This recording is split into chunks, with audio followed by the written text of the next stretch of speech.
Well, hi there, everyone. This is Mark Plunkett, the pastor of Heritage Presbyterian Church. This is our weekly devotional for the week of May the 25th, 2021. When I was in middle school, I went to this terrific middle school in Temple, Texas, and they had a shop class that I took there, and the teacher was just wonderful. He was a terrific teacher, taught everybody how to use all the tools, use the machines in the room, how to do everything safely and carefully and well. And for the very first time in my life, I discovered that I could actually make and build things. And as I got older, my grandfather would show me things, my dad would show me things, my uncle would show me things, and I would learn things myself about using certain tools for specific jobs. This tool could be used for this, and this tool could be used for that.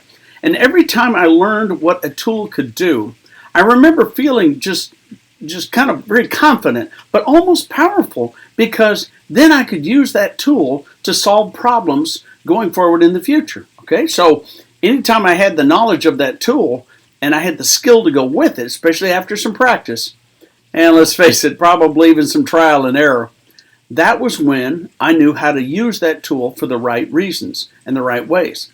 I've tried to show those things to my son and my daughter, and I plan on showing them to my grandsons too. But today I want you to listen to a reading from Psalms. Now, you're not going to hear the word tool mentioned, but I'll explain why I'm thinking about it in just a second. This is from Psalms 25, verse 4. This is what it says. Make me to know your ways, O Lord. Teach me your paths. Make me to know your ways, O Lord, and teach me your paths.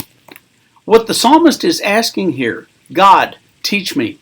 Teach me your ways, not how to do my ways better, but teach me your ways. Think of it as a tool. God, teach me new things. Teach me what you want me to learn, instead of, God, I sure wish I knew how to use this thing. God, I sure wish I knew how to do that. God, I sure wish I knew how to do that. Maybe we could learn those things for fun, and maybe we could learn those things to even do some things for the Lord, to make the world a better place, to help people. That's what I always want to do. I always want to help people. But maybe what we ought to be doing is the same kind of thing that we need to be doing more of anyway. Not saying, God, here's my thoughts. What do you think? Help me with this. But more like, God, share with me what you want me to do. So it seems to me that if God is making us to know your ways, teach me your paths, what God is doing is He is training us. He is demonstrating to us the knowledge that we're going to need to go with whatever tools the Lord's going to give us to work in. Now, I don't necessarily mean tools for working or building or repairing. I mean, sometimes the tools are in our head. Tools like, how do I go visit people who just had someone die in their family? Okay, that's knowledge not everybody has. That becomes a tool. Lord, how can I be with people in a way that I don't interfere and I don't lecture them and I don't try to give them a bunch of stupid advice? I just let them know that I love them. Lord, how do I do that? Maybe that's another tool that we could have. Lord, make my heart softer. Make me love and care more about people. And the Lord puts people in our path, and we learn. Lord, open my eyes to other things besides what I see with my narrow vision. Boy, be careful with that prayer. You're going to get your eyes opened, all right, believers. You're going to get your eyes opened, and you're going to learn things.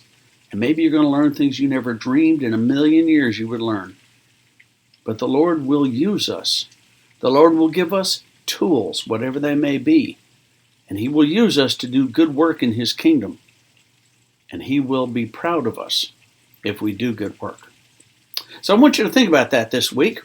How can we be used by the Lord? What tools can He give us if our hearts are open to receiving them? Let's say a prayer. God, we are the clay in your hands. Mold us into the kind of people you want us to be. And give us the experience and the knowledge and the tools to do your will in your world. Amen. So wherever you are, go have a good day and go and be used by the Lord for good work. Amen.